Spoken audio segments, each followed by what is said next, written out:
Nagsagawa ng voter education activity ang Bangsamoro Federalist Party para sa mahigit 200 members ng Bangsamoro Islamic Armed Forces o BF noong June 14, 2026 sa Tamuntaka, Cotabato City bilang bahagi ng paghahanda para sa kauna-unang Bangsamoro Parliamentary Elections.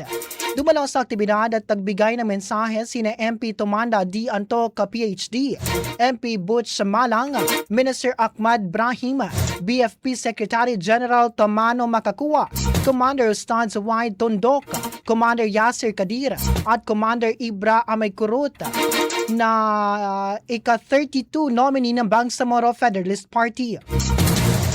Tinalakay sa programa ang mahahalagang impormasyon kaugnay sa proseso ng halalan, kahalagahan ng responsableng pagboto at aktibong partisipasyon ng mamamayan sa pagpapatatag ng demokratikong pamamahala sa Bangsamoro.